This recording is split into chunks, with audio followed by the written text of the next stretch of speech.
Hello. Hello. Oh, you got me? I do, Mike. I'm just trying. There you are. Hang on a second here. Let me rename you.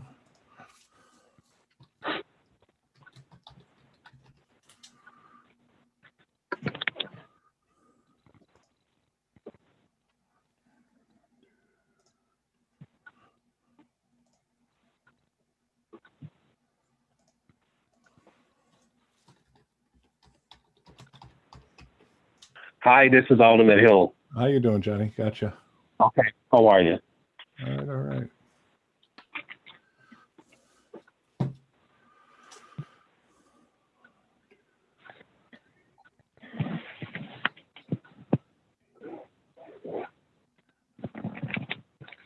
We got 13 aldermen present. Okay. You tell me when you're ready. I'm ready whenever you are, Mayor. Mr. City Clerk, could you read the title or the heading Sure. for this meeting? This is a notice of a special meeting for the City Council of Blue Island, Illinois, held remotely on Wednesday, November 18th, 2020 at 7 p.m. Pursuant to 5 ILCS 120/7E, a remote meeting will be held due to COVID-19 pandemic gubernatorial disaster proclamation and the head of the public body determination that an in-person meeting is not feasible due to the same. To participate remotely, download the Zoom app or call 312-626-6799. City Council meeting webinar ID 849-1680-7443 with a webinar passcode of 124144. Thank you, Mr. City Clerk. And so everybody knows that Alderman Tom Hawley, a member of this body, is physically present at a regular meeting location. Again, all votes shall be conducted by roll call, and a verbatim record of this meeting shall be made and maintained in accordance with the Open Meetings Act. We'll call this meeting to order with the Pledge of Allegiance. I pledge of allegiance to the flag of the United States of America and to the republic for which it stands, one nation, under God, indivisible, with liberty and justice for all. Could I have a roll call, Mr. Clerk? Sure. Hill. Here. Hill here. Mack. Here. Mack here. Carr. Here. Carr here. Zillman. Here. Zillman here. Clinker. Here. Clinker here. Steve-O. Here. Steve-O here. Johnson. Johnson absent. Alexander. Here. Alexander here. Bellato. Here. Bellato here. Cositas. Here. Cositas here. Rita. Here. Rita here. Donahue. Here. Donahue here. Hawley. Here. Hawley here. Farnwell. Here. Farnwell here. 13 present, Your Honor. Thank you very much. Could you read the public comments section, please? Sure. Public comment shall be by email only. Persons interested in making a public comment must email their public comment to rhoiser@cityblueisland.org by November 18th, 2020 at 5 p.m. Emailed public comments received will be read by public comment portion of the meeting by the City Clerk, Randy Hoiser. Okay, do we have any? No public comment, Your Honor. All right, you want to take it from here with reading the headings, please? Sure. Number 5 is Business License Appeal Hearing, Ravens LLC, Matter 2020 LIC 009.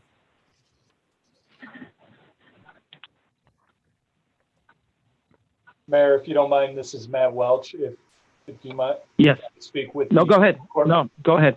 Madam Court Reporter, at this point, if we can start transcribing the statements in record.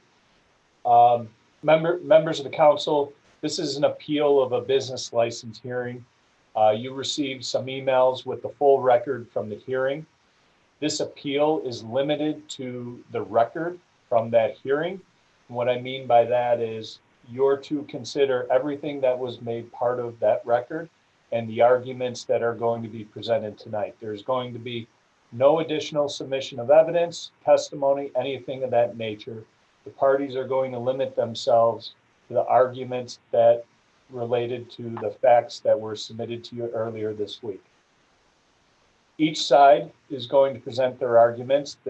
I believe Both sides have agreed to take a total of 20 minutes. And the licensee is going to reserve 5 of their 20 minutes for rebuttal, meaning they're going to put on an initial 15-minute, give or take, argument. Then the Ms. Kennedy, on behalf of the city, is going to submit her arguments at a max of 20 minutes. And then the licensee will have reserved 5 minutes to rebut the arguments, any arguments put forth by Ms. Kennedy. At that point, you're free to ask questions. And after any questions you may have, we're going to retire to executive session to deliberate. Is there any questions from the council? That being the case, Ms. DePodesta, are you going to argue on behalf of the licensee? I believe you're muted. Sorry about that. I am going to argue, but I'm going to turn it over to Mr. Thomas first to make a statement. Okay. Please go ahead. This is Raymond Thomas, and I want to make a statement tonight. I want to start out by saying since 2011, Ravens Place LLC has maintained a stellar reputation of successfully operating a clean and respectable establishment which rivals any venue operating in the Chicagoland area. Our patrons praise our commitment to safety both inside and outside the venue. We have been praised by citizens for consistently maintaining our grounds as well as the city lot across the street from our parking lot. We have strived to be a good neighbor and partner to the city of Blue Island. We have been very supportive of charities and causes important to the citizens of Blue Island. We have hosted many campaign fundraisers and Chamber of Commerce events in our venues. As we plan for future expansion, we shared our vision and sought approval from the city of Blue Island prior to purchasing any real estate and subsequent renovations. We subsequently purchased the remaining buildings on the block, one of which was the former Great Lakes Bank, in August of 2017. We submitted our business plans, which formally outlined our plans to create an entertainment center with an arcade and a sports bar and grill. We submitted all required documents and obtained all permits and licenses prior to opening the Vault Entertainment Center. Since the opening of Ravens Place in 2011, we have never been issued a citation, nor have we ever been informed of any concerns or complaints expressed by citizens of Blue Island until July of 2020.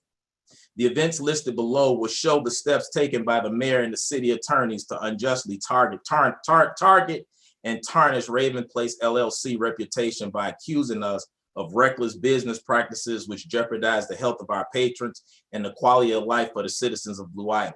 These acts have disrupted our business and threatened our livelihood. The steps taken by the mayor and his attorneys have left us confused and frustrated.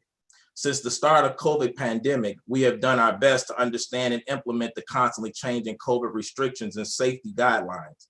We have reached out to the mayor and his attorneys to try and work together to keep our patrons safe and still allow us to operate our business. Back in May, after receiving notice of the council's approval for the ordinance to allow outdoor patios, I went to the buildings department to obtain an outdoor patio permit. Howard Kapari told me I needed to submit a drawing of the proposed patio based on the state social distancing guidelines. I submitted a drawing of a patio with capacity limits. The plans and the numbers I submitted were approved by the city zoning and buildings department. Based on this approval, we opened June 4th, 2020. Had no issues during the month of June. During the July 4th weekend, the closure of many establishments in the Chicagoland area unexpectedly caused an influx of people to come to Ravens and the Vault.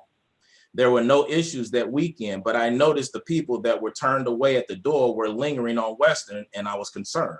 I reached out to the mayor to raise this concern and was told he was unavailable. Instead, I met with the city clerk, Randy Hauser, to discuss the issue.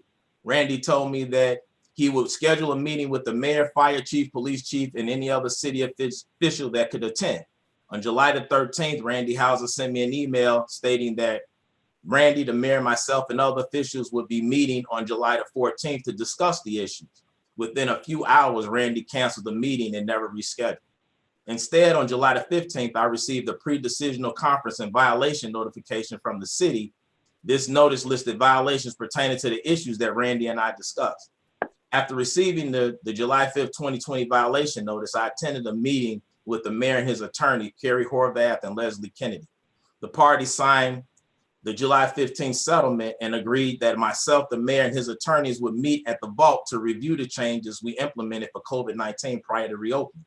On July the 20th and 24th, I attempted to seek guidance from the mayor to ensure our reopening plan was in compliance with DCEO guidelines and city ordinances, and to discuss reinstating patio privileges, and I received no response.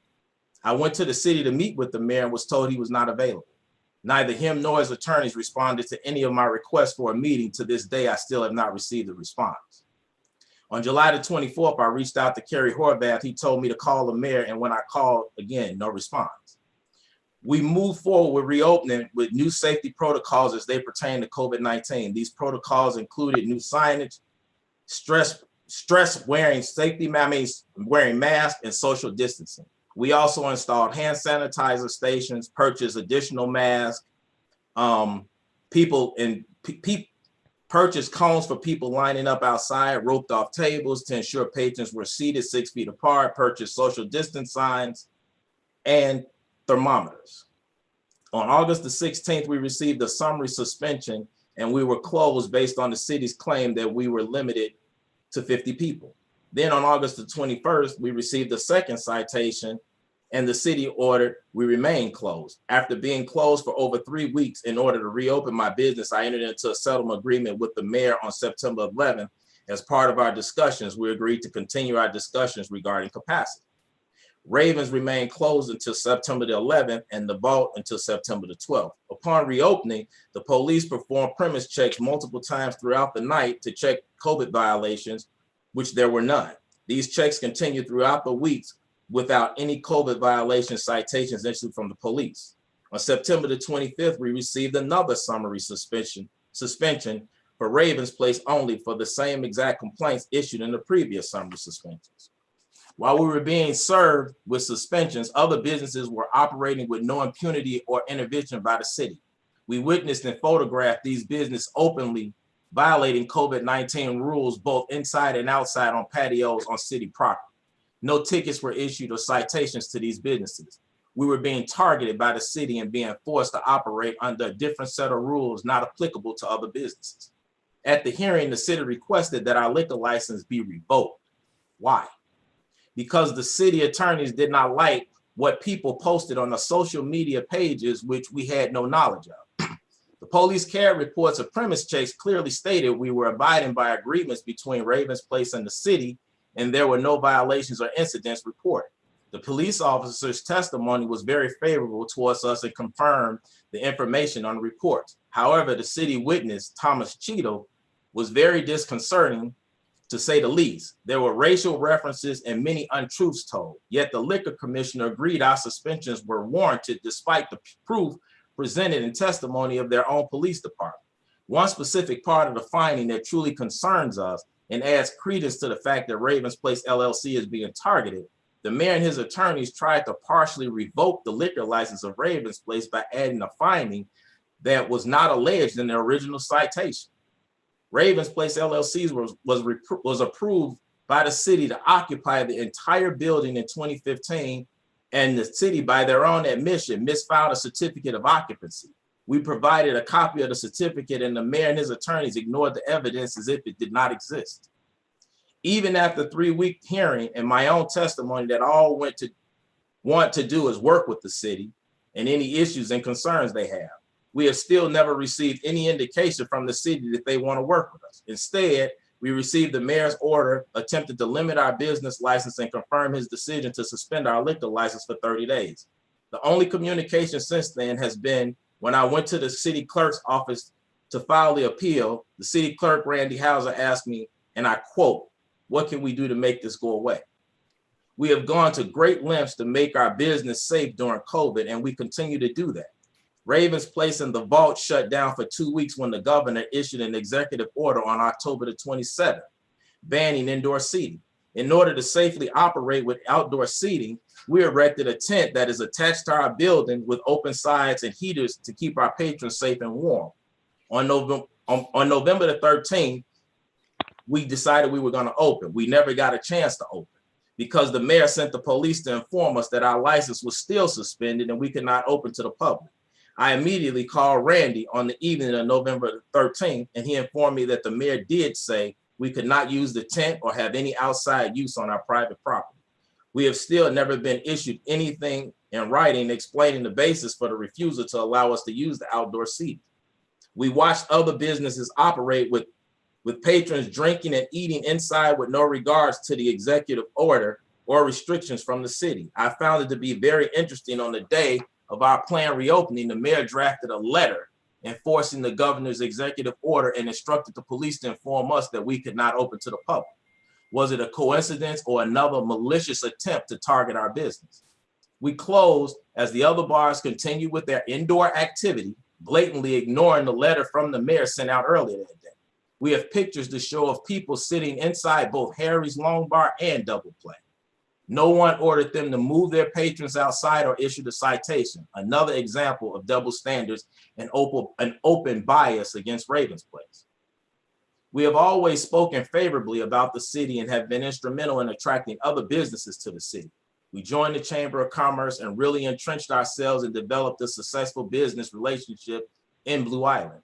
After 10 years of investing millions of dollars in the city of Blue Island, we are now being treated with extreme bias. Ravens Place and the Vault have been suspended unjustly for a combined 66 days during COVID-19.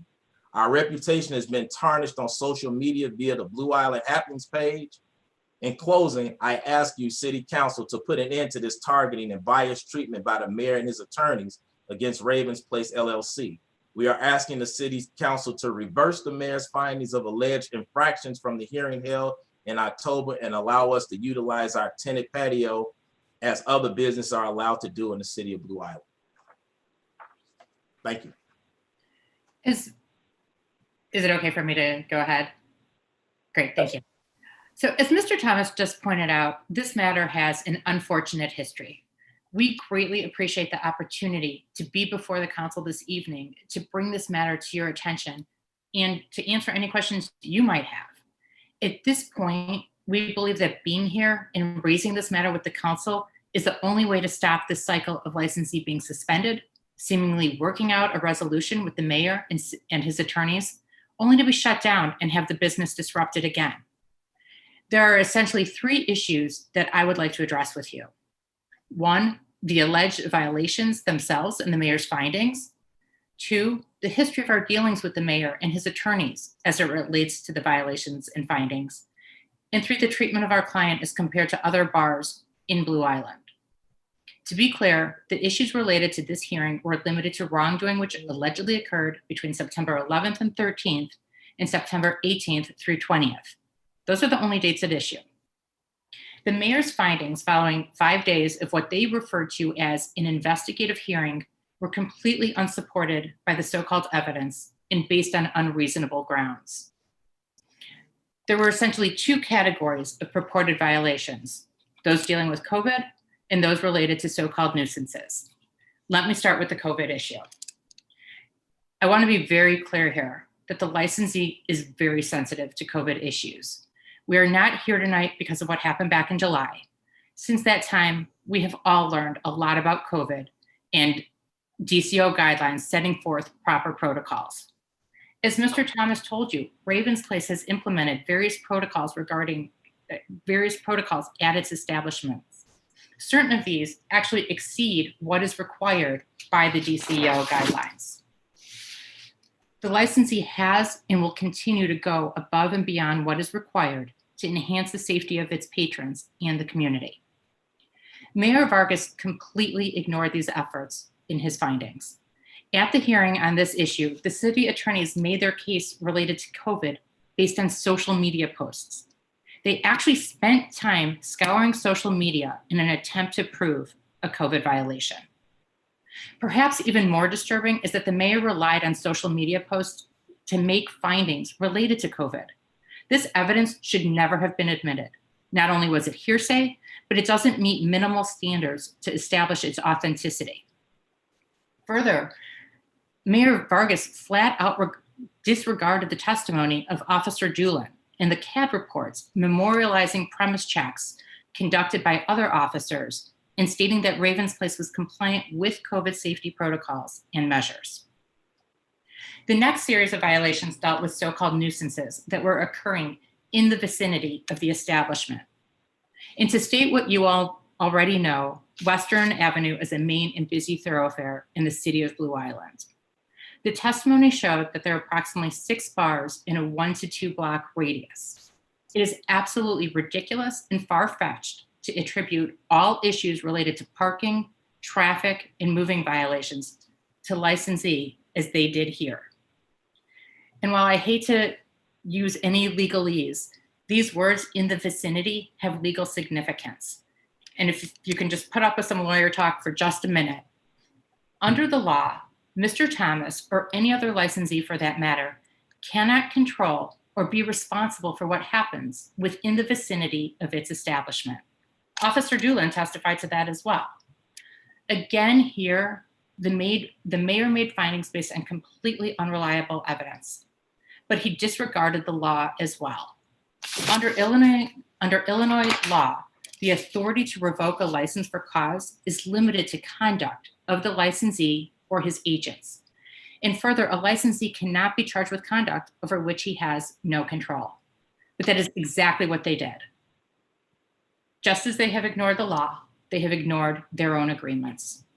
To put it bluntly, the mayor and city attorneys failed to act in good faith and adhere to the terms of their own agreements.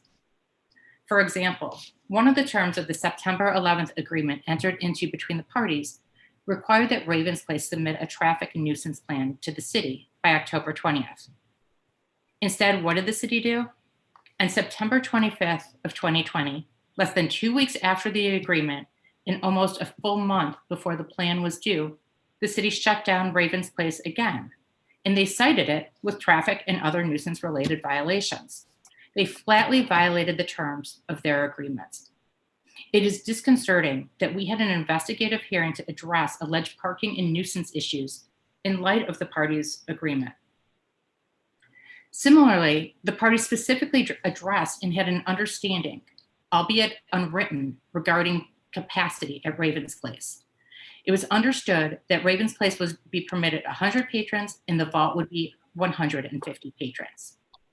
Ravens Place operated consistent with that agreement and limited its capacity to 100 patrons. Despite this, the city claimed that Ravens Place violated capacity limits by allowing 100 patrons. When Mr. Thomas testified that he set capacity in reliance on this agreement, they challenged him, and they denied that any such agreement existed because it was not in writing. Clearly, they were not expecting the testimony from their own witness, Officer Doolin. Our questioning of Officer Doolin elicited that his supervisor sent an email to police officers stating that Raven Place had a capacity of 100 and the vault had a capacity of 150. Those numbers aren't a coincidence. They were the numbers the city attorneys presented and the mayor authorized. And while they acknowledge that the email exists, they have repeatedly refused to produce it.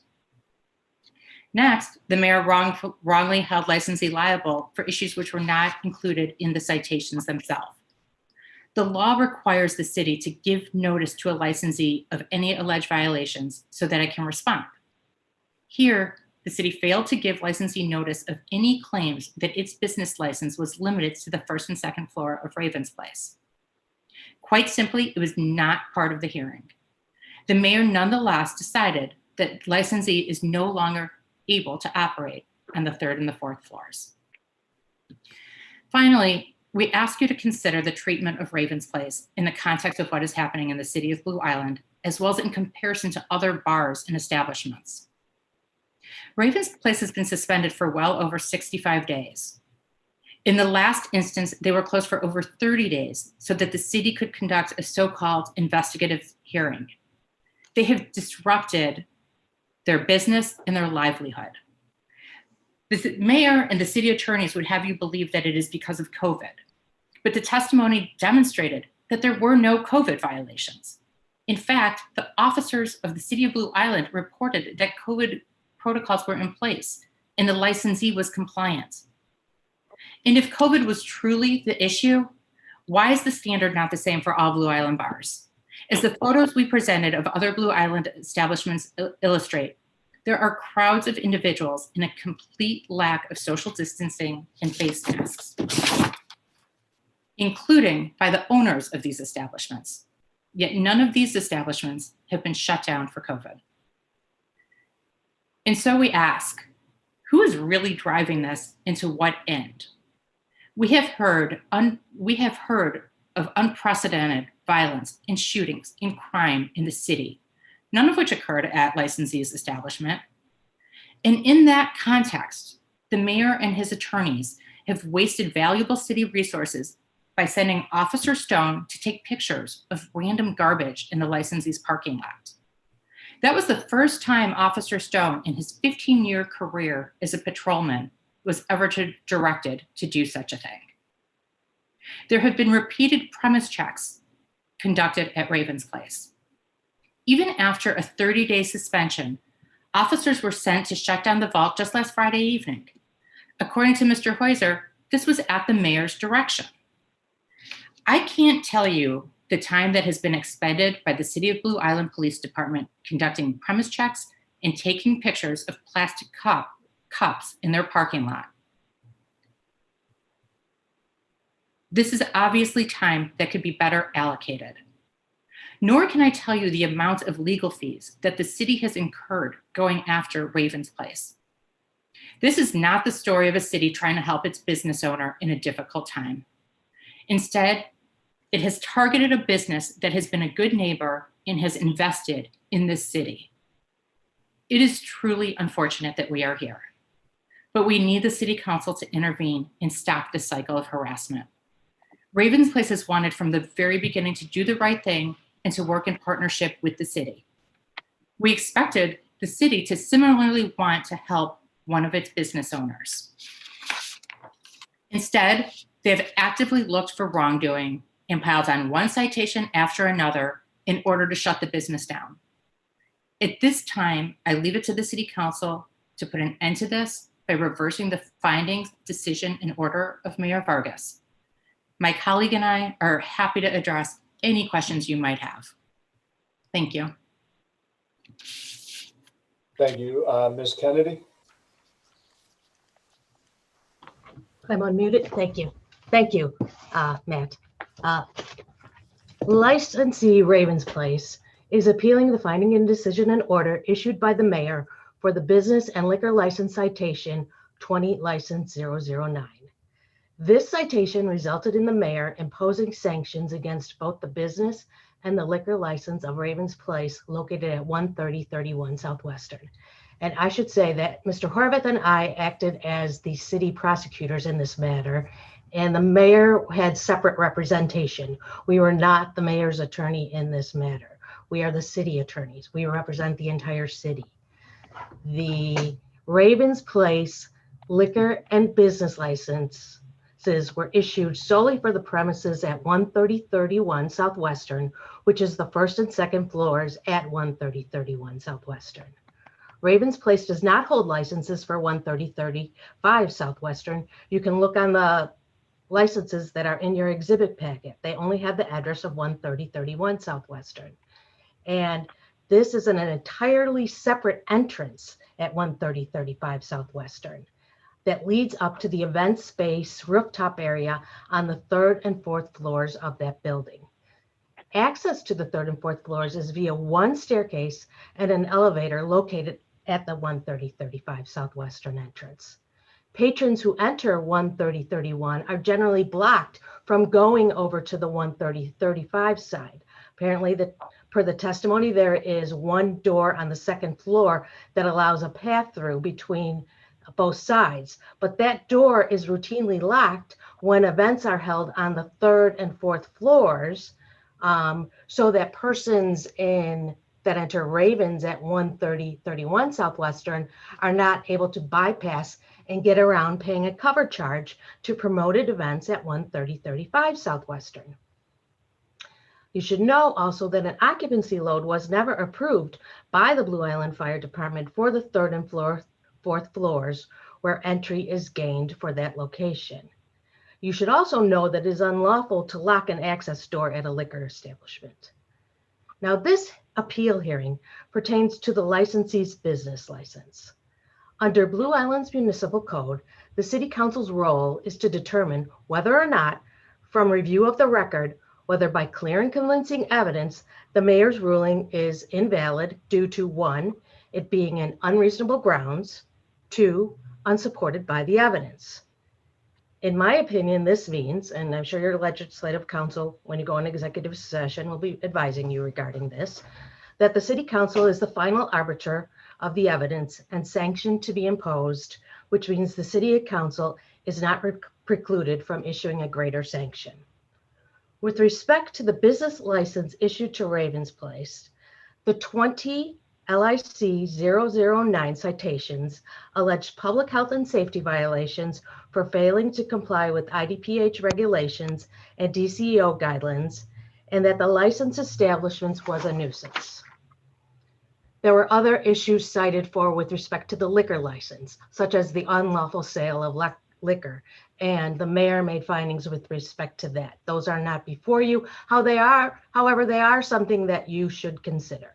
Because when you're considering the business license, you look at all violations to determine a sanction.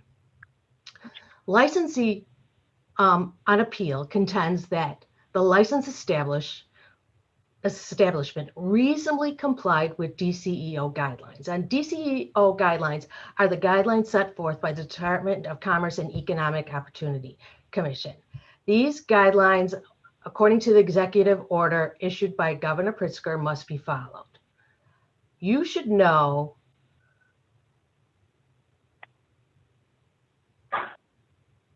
he contends, the licensee, that he has complied with these guidelines and that he's only being targeted, as you hear, because of his race or the race of the licensee or the owner. I'm not quite sure who's race, or the patrons. I'm not really sure what argument they're trying to make.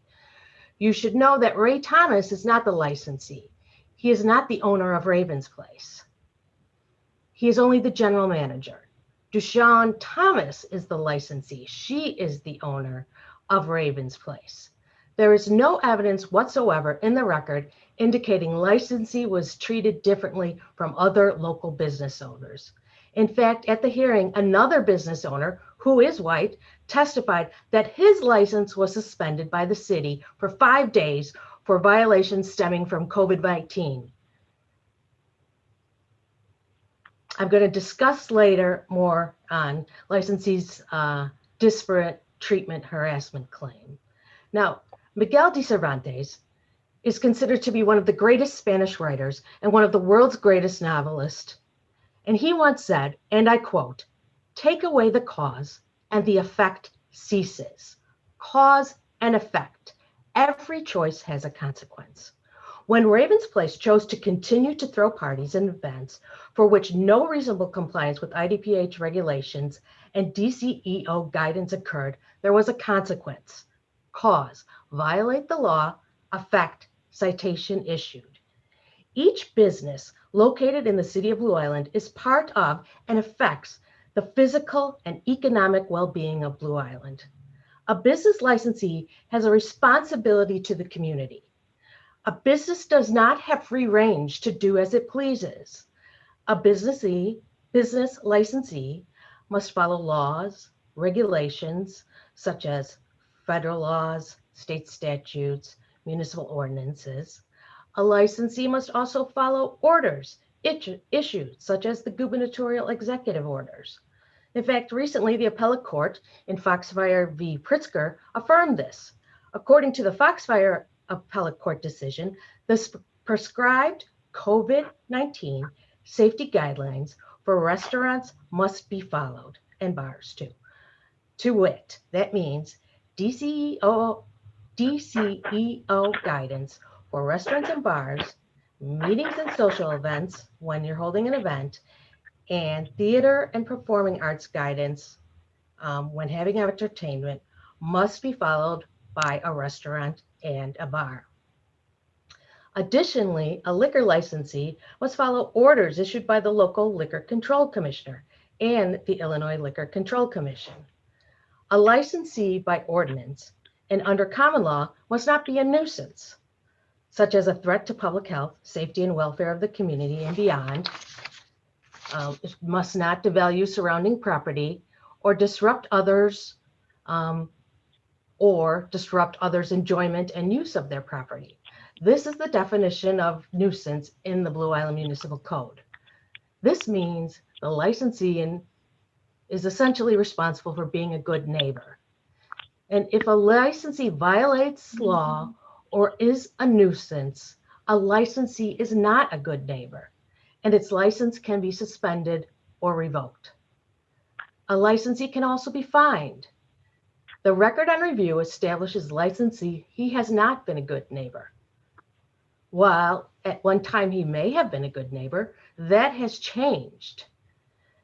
Licensee has recently engaged in a pattern of conduct that placed the public health, safety, and welfare in this community and beyond at risk during a pandemic. He has caused a nuisance to occur. And under the Kobe Code, the municipal code, a business license can be suspended or revoked when the licensee conducts its operation so that a nuisance is created or there is a clear and present danger to the public health, safety, and welfare.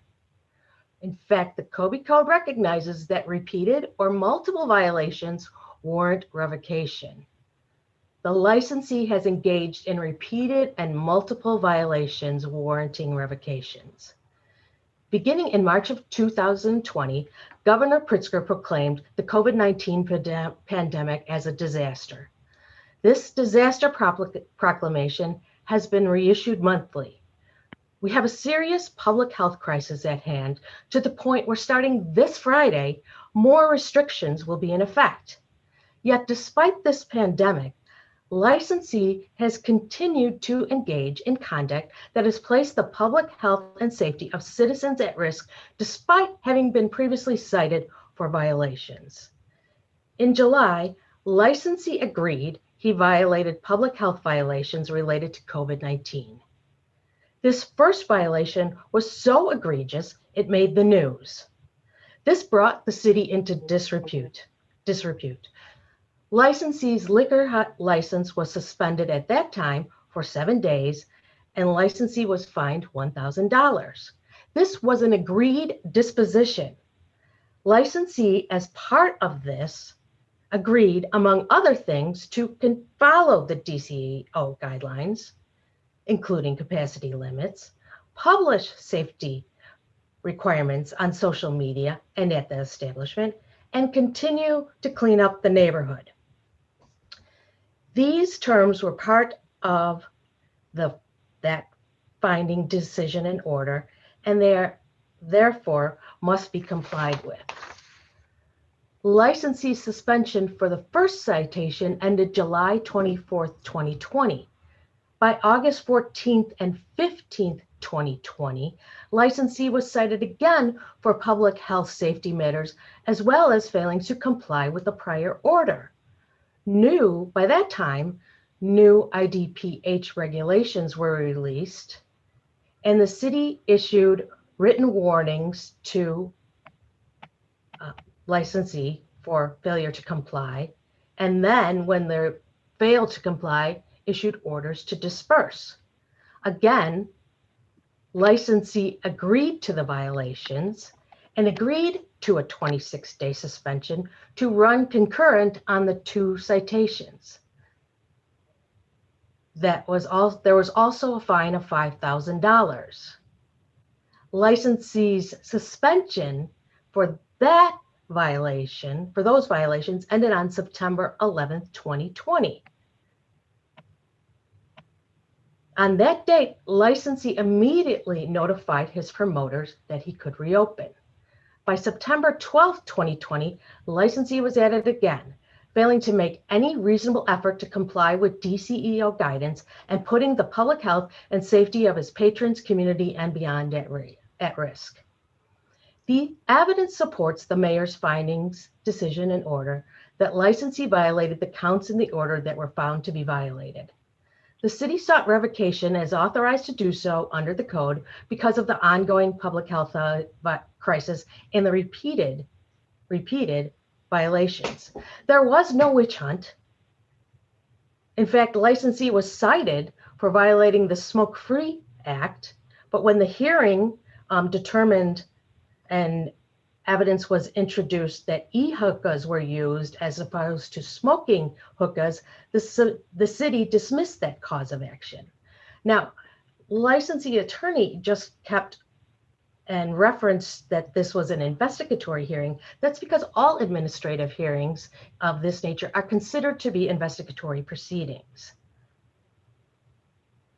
Any tiny effort by licensee to purportedly comply with DCEO guidelines to create a safe environment for patrons during this pandemic was just smoke and mirrors.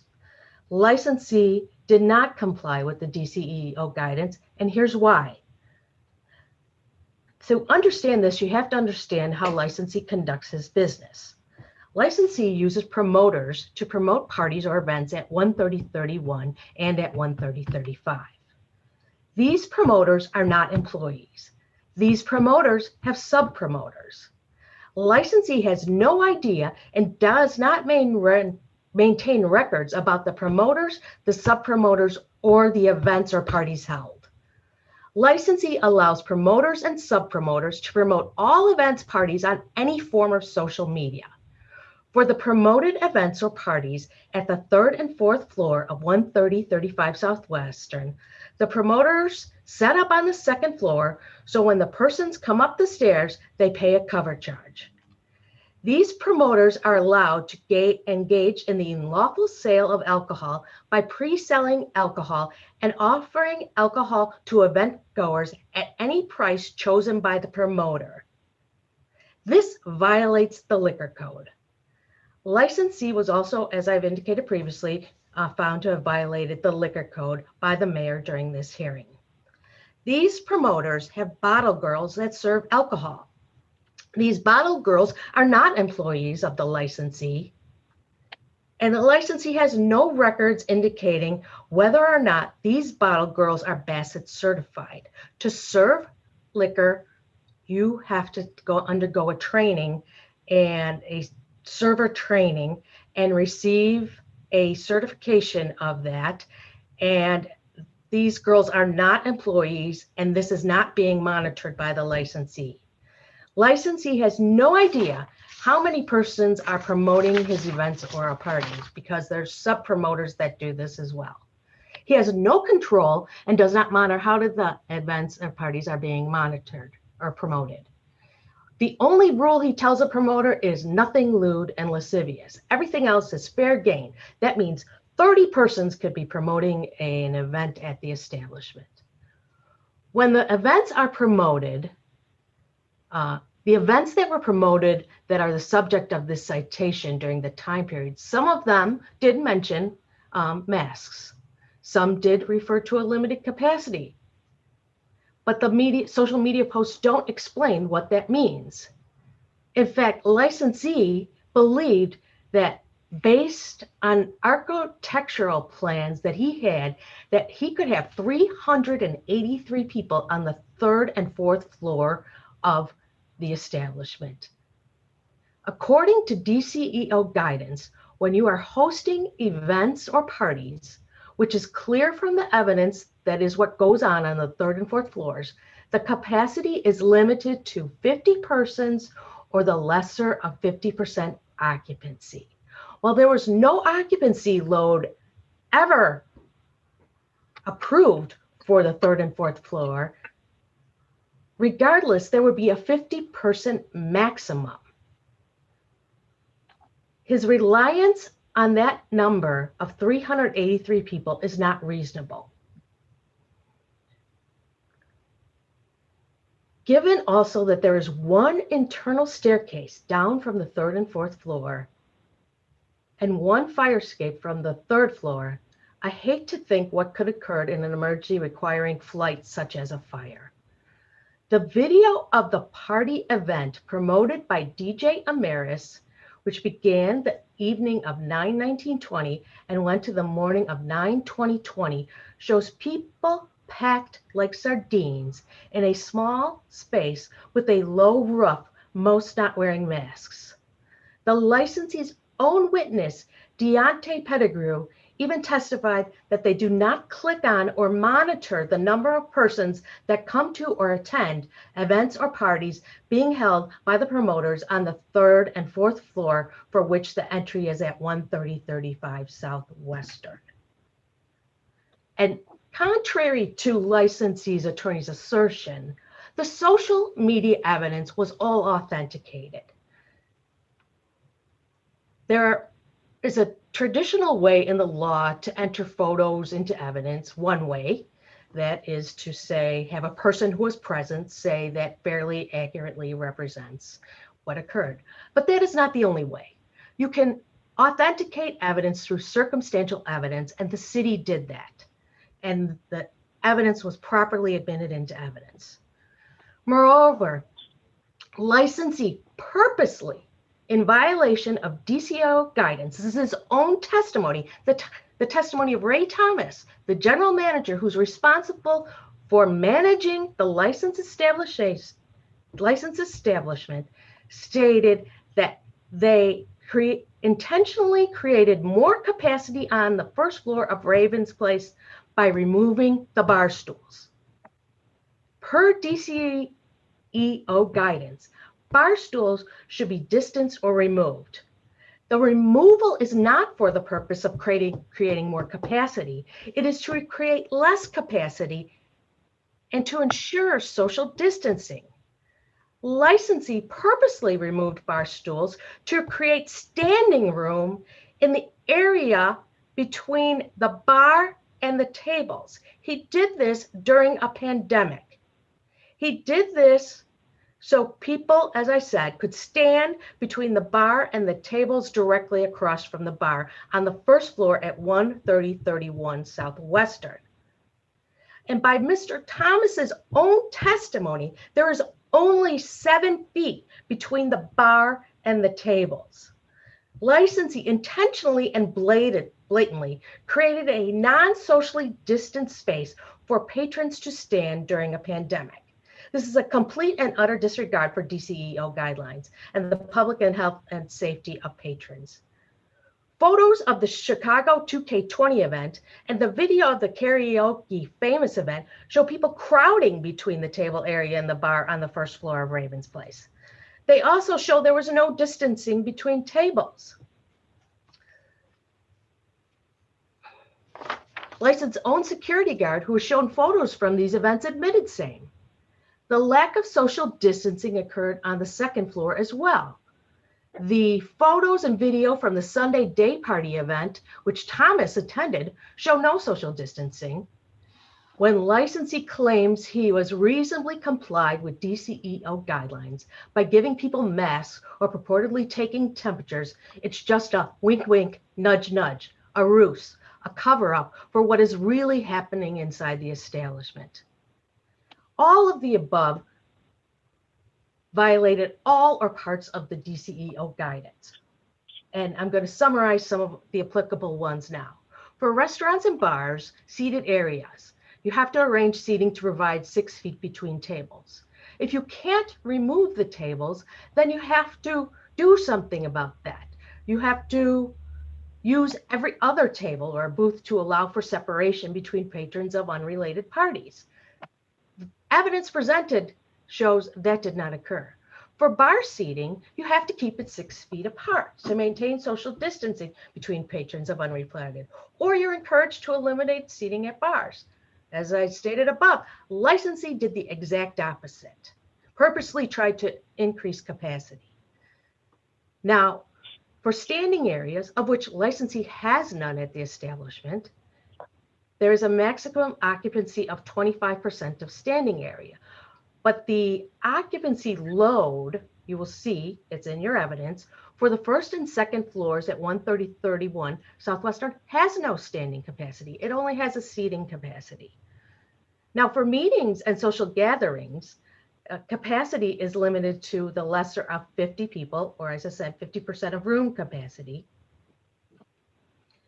And even there, you still have to comply with the social distancing of tables and the social distancing of patrons, as we discussed above. Besides being a public health and safety violation due to DCEO non-compliance, as indicated above, the above also establishes that licensee is not a good neighbor.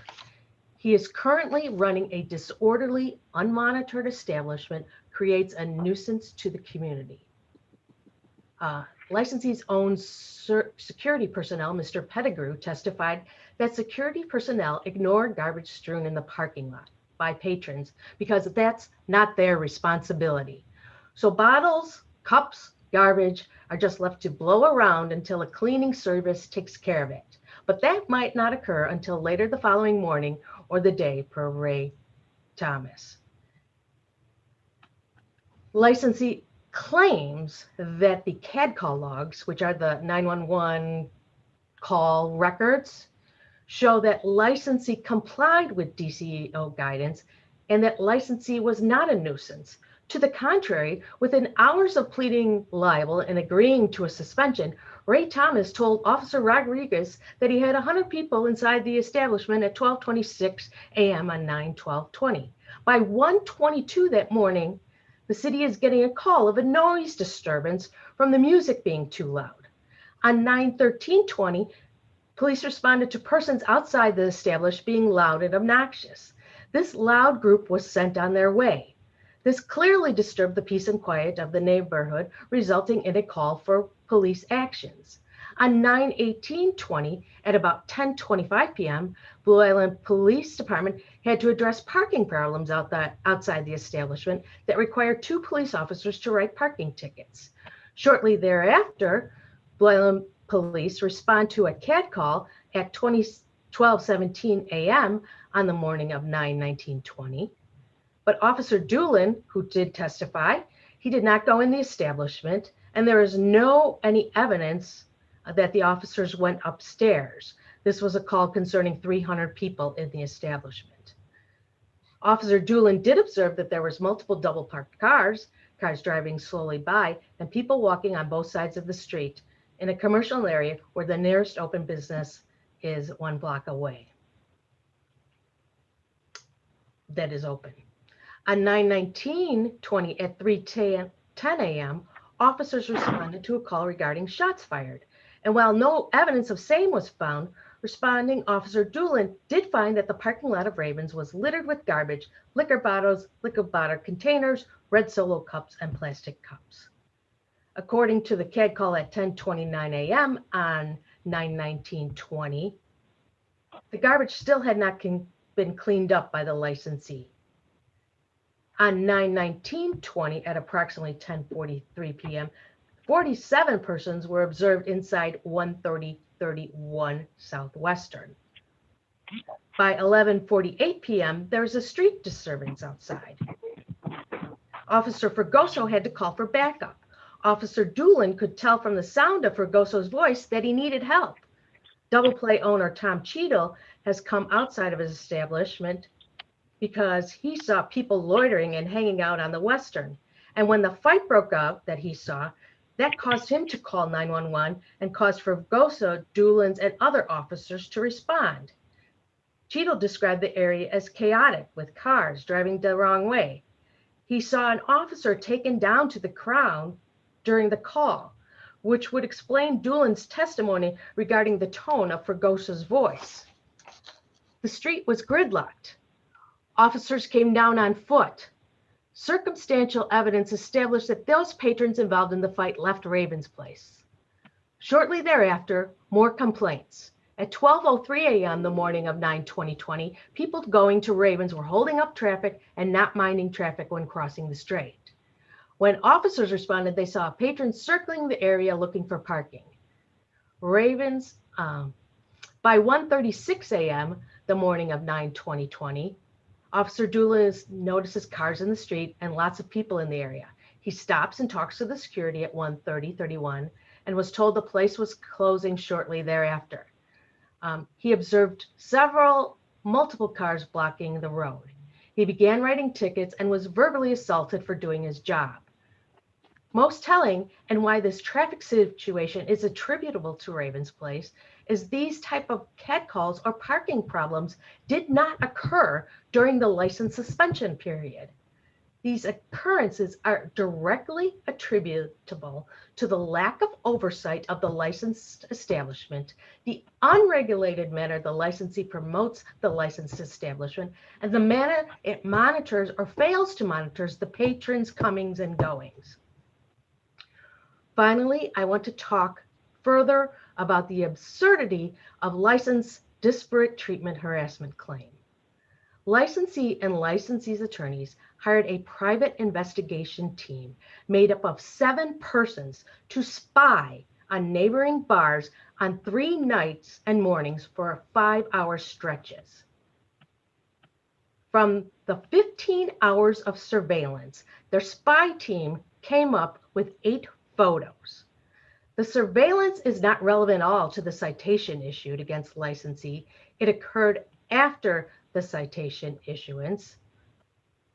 The city had no notice of these photos until their spy team leader, Mr. Rusevich, testified at the hearing. We still, even after the testimony, do not know who took the photos or have a witness to provide more info regarding same. No report was ever provided to the city detailing the spy team's investigation.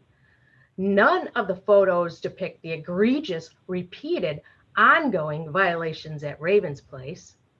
Moreover, licensee's own witness, spy team leader Joseph Rusevich, and his spy team did not believe that any type of public health emergency existed during their surveillance. Rusevich testified that they would call police if there was an emergency.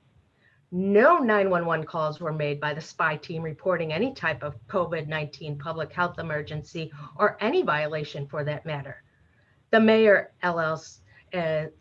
or as the local liquor control commissioner, was never notified by any member of the spy team that COVID-19 violations were occurring at bars. No photos were provided by the spy team or licensee's attorneys to the city prior to the hearing regarding this.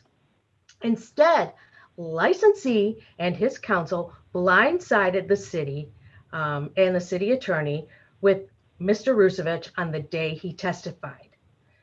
Interestingly, we had all agreed in advance that we would provide notice to each other of who would testify.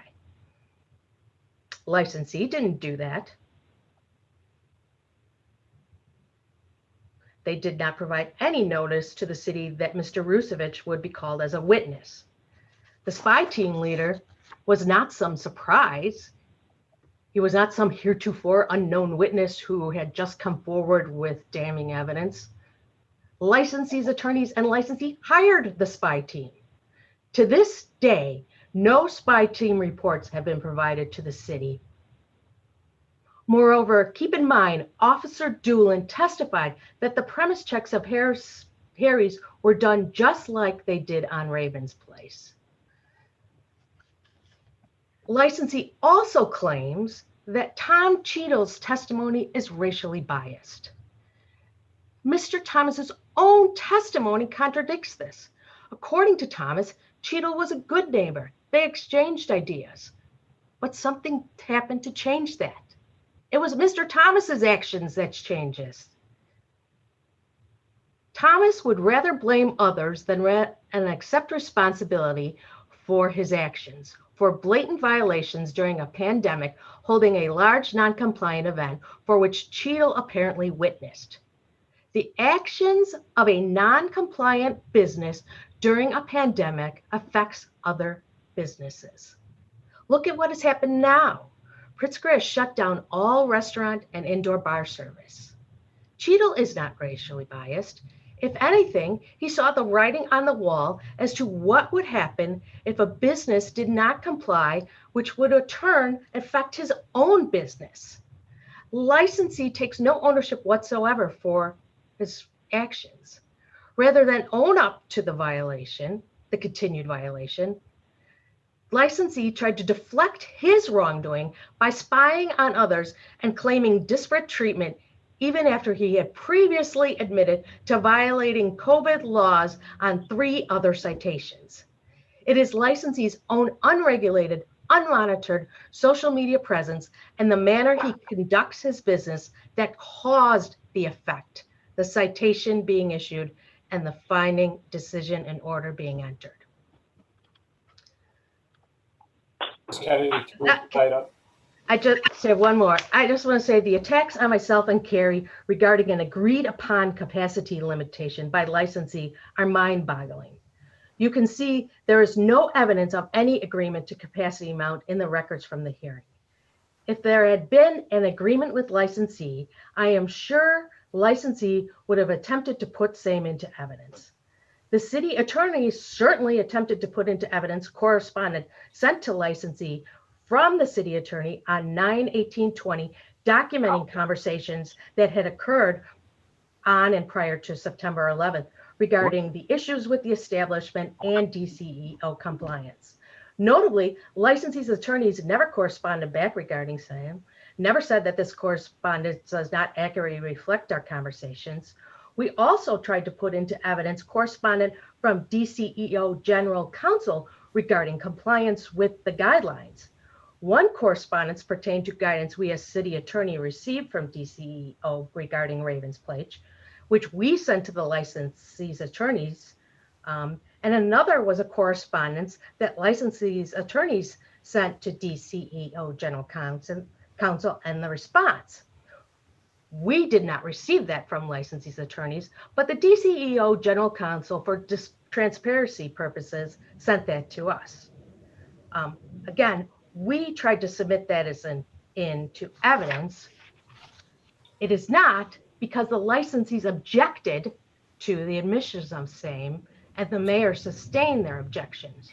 We believe this should have been admitted. It is relevant to licensees' notice of the DCEO guidelines and ask that the city council determine these pieces of evidence to be relevant and under the law, because you should know that under the law, notice to the attorney is notice to the client. If you do determine the evidence is needed to resolve this matter, we will then, of course, submit to you. Finally, the hearing was conducted fairly. The evidence of licensee's misconduct was compelling and provided overwhelming support for the mayor to suspend the license for 30 days and impose a fine.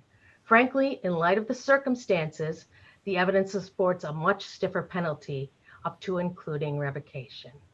Thank you.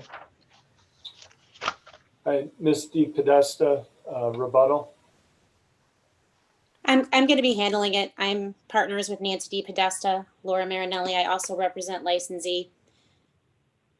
Well, there is a lot that I could respond to over the last 25 or so minutes. I'm going to try to be respectful of your time. I know it's late, and also of the agreement we made with respect to 20 minutes. And I'm just going to hit a few points. I think it's ironic that City Council points out that there are consequences to people's actions and that licensee cannot simply do as it wishes. Well, that applies to the city, the mayor, and their attorneys. There are rules and procedures in place for reasons. Evidentiary rules, rules regarding notice, and other rules. None of those were complied with during this hearing. They did not provide any notice, as we indicated, relating to anything with respect to the 3rd and 4th floors being an issue. Ms. Kennedy decided tonight to bring up multiple issues relating to capacity, relating to the entrances, stairwells, doors being locked. There was no testimony regarding any of those issues, nor have any of those ever been part of the citations or raised. Again, there are notice requirements and the city must follow those. Those are completely outside the scope of the original hearing or what you're here to decide tonight. In addition, As you heard Ms. Kennedy say, she repeatedly cited multiple laws, recited ordinances for you, but I want you to notice what she didn't talk about. She didn't point to one thing in the transcript that supported any of the claims the city made with evidence. She picked and chose and misstated testimony of various witnesses. You don't need to take my word for that. I implore you to look at the transcripts. We provided you with a very thorough brief that cites to specific testimony and evidence for every one of the assertions that we made. They can't. They do not have the evidence. So instead, they attempt to create the smoke and mirrors and focus your attention on what they think might get you excited. Repeatedly reading out of various CAD reports, what she didn't tell you about those CAD reports that she recited is that while there were anonymous calls to 911 about 300 people or shots fired, Officer Doolin testified and the CAD report notes confirmed that the majority of those calls were found to be unfounded, anonymous calls with no support. It makes us wonder who was making those anonymous calls. Instead, she chose to force her time and spend your evening talking about our spy team. Our spy team, if you read the transcript, was surveillance that was done by a retired FBI agent, DEA agent with 30-some years of investigation. This was done to look into what was going on in Blue Island and whether our client was being treated fairly and reasonably. This is relevant. It's relevant because if you look at the DCEO guidelines in Illinois Department of Public Health emergency rules that they want to keep reciting to you without giving facts to show how our client violated them, you will see that the guidelines specifically state that a licensee is found to be in compliance if they have done or taken actions which are reasonable to attempt to try to comply with these ever-changing guidelines. Our client's testimony and the other testimony demonstrated that he did take more than reasonable steps. Mr. Pettigrew did not testify that there was no checks on capacity. In fact, he testified just the opposite. If you review the transcript, he testified that they maintain clickers at the doorways and monitor capacity of everyone coming and going from the establishment. The items that Ms. Kennedy pointed out are simply not true. And while I understand this may be personal for her, this is not an attempt to attack them personally. This is an attempt to demonstrate the factual inaccuracies and misstatements and misreliance on the law. There are rules in place and the city failed to follow them here. Our client, on the other hand, did just the opposite. He complied with the guidelines. He complied with the terms of the agreements that he entered into. This has not been a series of repeated violations. This has been a series of repeated and targeted attacks. Why are we talking about some solo cups on the ground at 1 a.m. in the morning? Mr. Pettigrew testified not that he ignored trash, but that there were specific staff members hired to address that in the morning when it was light out and they could see the trash, and that his job as head of security was to maintain security on the premises and to monitor COVID protocols. The testimony has been misconstrued, it has been twisted and told in a way to create a smoke and mirrors so the city council does not focus on its attorney's failure to come up with any evidence to support its allegations. The evidence speaks for itself. It's in the record. It's been provided to you. If you doubt what we say, I ask that you read it. You will see that Ravens Place LLC did not violate any COVID restrictions, nor did it do anything to create a public nuisance. Look to the testimony of your own officers. They should be trustworthy. You can rely on what they said. Finally, I want to again reiterate that we have put all this information into the documentation that we submitted, and we want to be able to answer any questions that you may have. So I'm going to stop there and ask if you have any questions from any of the aldermen that we might be able to answer or clarify any facts We know that you've been given a lot of information. I'd like to start, Alderman Bellato. Of course. I made the mistake of printing out 1,000 pages at work of transcripts, and I made also the mistake of last night reading through most of it. So I can't say due diligence wasn't done on both sides, because there's 1,000 pages of paper I wasted here. So if anybody wants to read them, I already printed them out. You can borrow them from me, and I've got tons of things highlighted and probably spent way too much time on this. And even the ghosts of our former city administrator show up in these transcripts, and I thought I wouldn't have to see that name again. So I have some issues with the police comments, our own police officers' comments, Mike Marzell's comments. They're in here. I'm gonna throw this out there just to save some time. Ravens Place has been there for years, and only recently we've had these issues. I have my office sharing a parking lot with them, and I know there has been some issues, but only recently during the COVID pandemic has this been brought to a head. They've already been closed for several months on these different suspensions. So I'm going to throw it out there and see if this might save us the rest of our evening. I'd like to make a motion to reverse and overrule the order of the mayor in case 2020-LIC-009. I second it on all counts. Alderman Rita.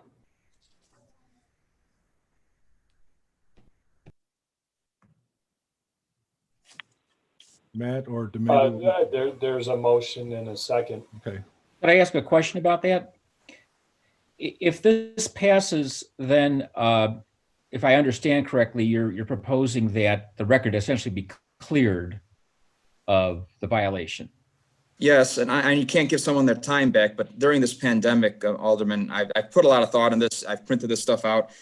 They've been closed for several months, and that's more of a drastic thing we've done to any other business. And that's just my opinion. And I've been very involved in several other businesses that we've done the same process through, as you well know, my own neighbor here on Old Western. So during their very 2 months, they've already lost revenue for 2 months. So yes, I'm not going to change the motion. I'm throwing it out there. If it passes, it passes. If not, we can go into executive session. But I figured the end result might be the same anyway, and I wanted to save us some time. I have a question. This is Alderman Zillman. Can I ask Mr. Thomas a question?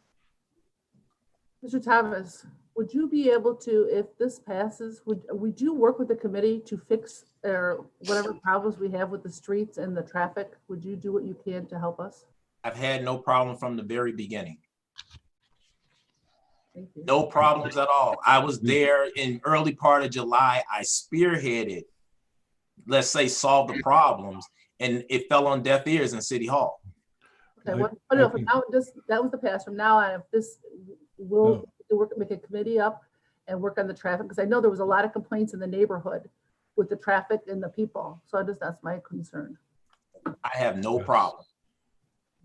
I've spoken with Mr. Thomas myself several times, as has been presented, about trying to work something out to make it work out better, and it's been kind of difficult, but yeah.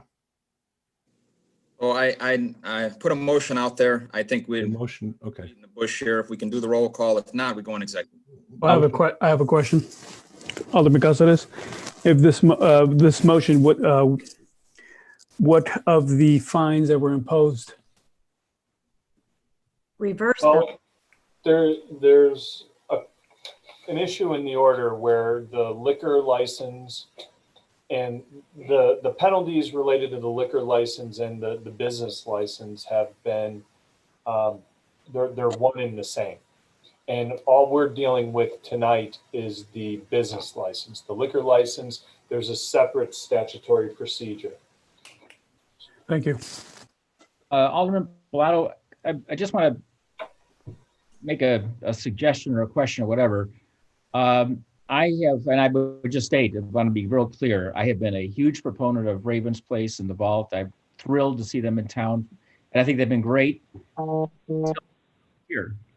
And it does seem to me that there have been some, to me, there have been some significant issues. And I get your point about, we've punished them, however you want to look at it. My only concern, or a concern that I have with what you're proposing, is I do think that there are issues that the owner needs to deal with regarding from what I see here and, what I've observed also myself being in the community about capacity, compliance with COVID issues. And these are really important issues. They have to do with the health of our community. So I'm a little concerned about just giving them a pass. I mean, I get what you're saying. They've suffered already. But I don't want to see us just go back and then have to fight the same battle all over again. I'm very concerned about that. It's a concern that I had too, Alderman. But reading the transcript, to me, there was not overabundance of evidence in any of the charges. And there was charges brought forth that not in the transcripts at all. We had 4 of our own police officers saying there was no issues. Not one police officer, there was issues. I don't want to go through them, but I highlighted tons of stuff in there, and you feel free to go through it. I just don't think there's enough in what was brought forward to do that. Well, let me just point you to one thing, and it seems somewhat significant to me, and it's buried, I'm sure, somewhere there in your 1,000 pages, so you may not have seen it. But there are several documents here, headlined City of Blue Island Liquor and Business License Citation and Notice of Hearing. One's dated August 21, one's dated October 2. And they do cite very specific instances, one August 15 through August 16, a number of violations, another September 11 through September 13 and September 18, and on or about September 21. Very, very specific. I mean, what I don't know is how these are documented, frankly, but these things kind of got my attention when I looked at them, because there is documentation of liquor law violations, of overcrowding, et cetera. And again, I really want this business to stay in town, frankly. I think they're fantastic overall, but I'll just say I'm concerned about what message this sends if we just simply wipe the slate clean and say, hey, go forth and do what you got to do. I'm sorry. I'm kind of agreeing with you, and I'm kind of not, but that's right. Oh, I understand. I found some of the stuff that you references, and I did go through this. I'm just talking eyes on the ground, boots on the ground, the testimony of the police officers that were there that night. That's what we have to rely on, and that's where I'm basing my opinion on. I'd like to maybe if licensee's attorneys wants to help answer Alderman Farnwell's questions more than I can help right now while I'm going through these pages. I'm happy to jump in. We apologize. Since there was a motion on the floor, we weren't sure if we were allowed to comment or if we needed to let you finish your discussion. So I want to respond to 2 things, I think, Mr. Farnwell, that you asked about, which is that what's been put at issue tonight and what's being discussed and what I believe is being proposed in the motion to reverse would be the findings with respect to the hearing that took place on the citation that was issued in September. That citation only encompasses anything that occurred the weekend of September 11th through the 13th and September 18th through the 20th. It has nothing to do with any of the incidents that occurred in August of this year.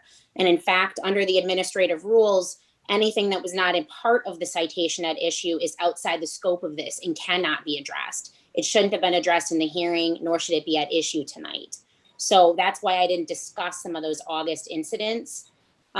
There was a settlement agreement that we referred to on capacity, and there was no admission of wrongdoing by our client with respect to those August incidents. Instead, when the issues were raised, there was a misinterpretation with respect to the the Illinois Department of Public Health guidelines as to whether or not the rule limiting capacity at private events for 50 persons applied to bars and restaurants.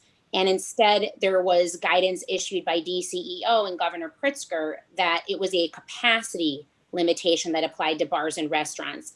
The testimony at issue was that there have never been ticketed events during this time period. So it was a dispute. That's the agreement we referenced with respect to capacity.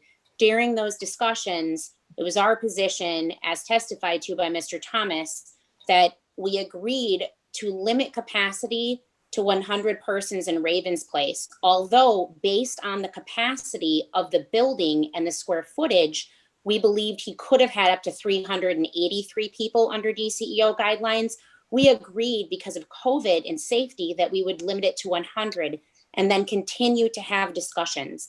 While Ms. Kennedy may dispute that, there was testimony by Officer Doolin that he received an email from his superior indicating that the capacity for Ravens Place during the time at issue in the hearing was in fact 100 people. We made a request for that email to be disclosed to address this issue, and in fact, it was refused by the city's attorneys. Okay, well, then let me ask you specifically, because I am looking and you cite the dates of September 11 and 13. 11th through the 13th, I believe, yes, and then the 18th through 20th. All right, and I don't mean to be unfair to you because I'm looking at something you may not have in front of you. That's okay. But there's a document, again, kind of one of these documents they have, it's up at the top is 2020 LIC 009. And it's got 10, and for the dates between September 11 and on or about September 13 and September 18 and about 21, the licensee violated the following, and there are 10 counts of related to mask wearing, social distancing, traffic violations, loitering, smoking, the hookahs, other things. And it appears to me that this is I'd like to think that this document was submitted based on evidence. I don't know what it is, frankly. But, go ahead. Sorry. But so anyway, I see that and I see what you're saying. And if it comes down to a very specific thing like that, well, there it is.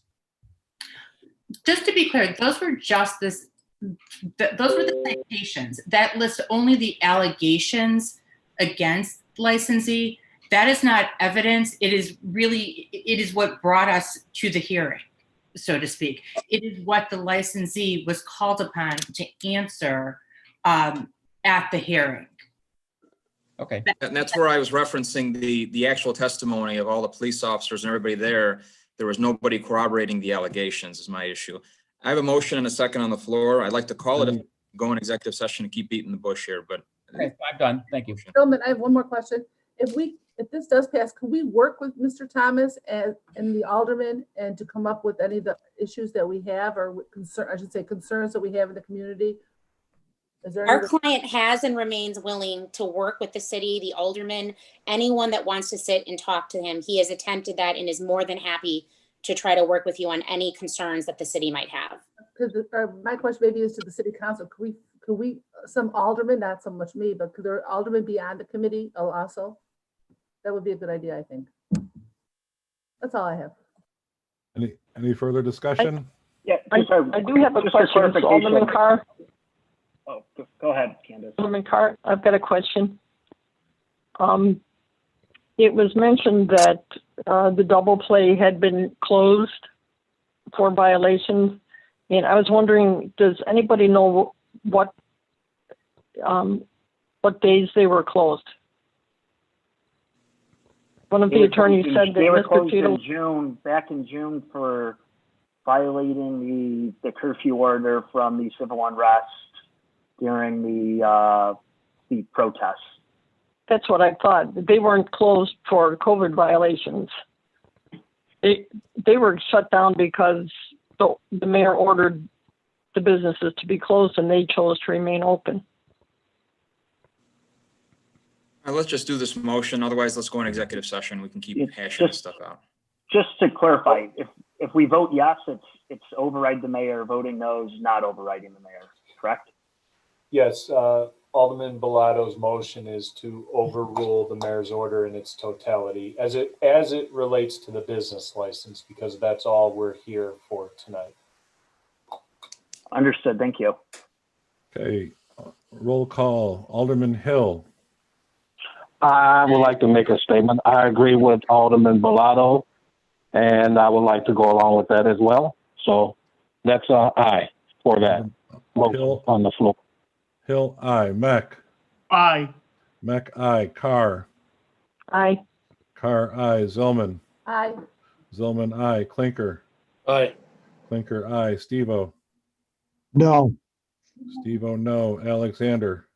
Aye. Alexander, aye. Bellato. Bellato, aye. Costas. Aye. Costas, aye. Rita? Based on my review of the evidence provided of the situation, I feel that the appropriate procedure was not followed. This administration is not treating all local businesses fairly across the board, and for that reason, I vote aye. Rita, aye. Donahue? I'm going to abstain. Donahue abstain. Hawley?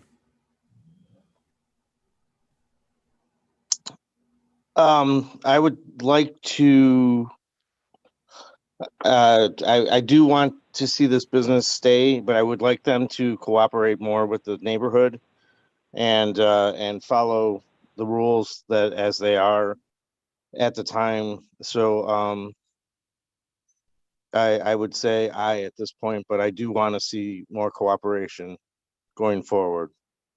Hawley, aye. Farnwell? As I often do, I agree with Alderman Hawley, except that I'm going to vote no. Farnwell, no. 10 ayes, 2 noes, and 1 abstention. All right, pursuant to the City of Blue Island's ordinances, the City Council has overruled the order of the mayor as it relates to this matter.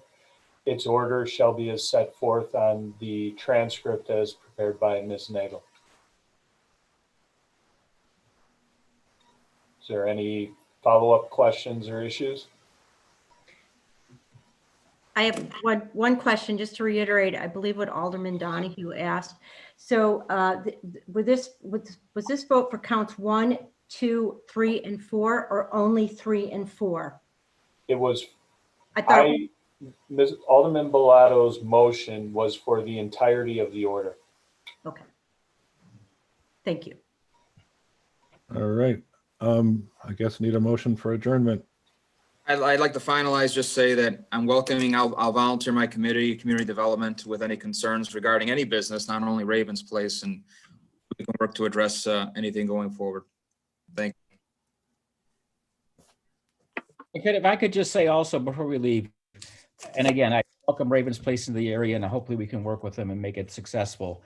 But we are in the middle of a very serious situation here, and all the businesses in Blue Island need to comply, whether we come after them or not. And please do not patronize a business that is not complying. You know, your mother's, your father's, your brother's, your sister's life may be in danger right now. Take that very seriously and wear your mask and follow the governor's orders, please. We're going to face a real tough three or 4 weeks here. Thank you. Thank you for your time this evening. We appreciate it. Thank you. I would also like to reiterate that it needs to be, everything needs to be, it needs to be applied across the board to all businesses. So we just can't come down on specific ones and let other ones go. So if you see something, say something.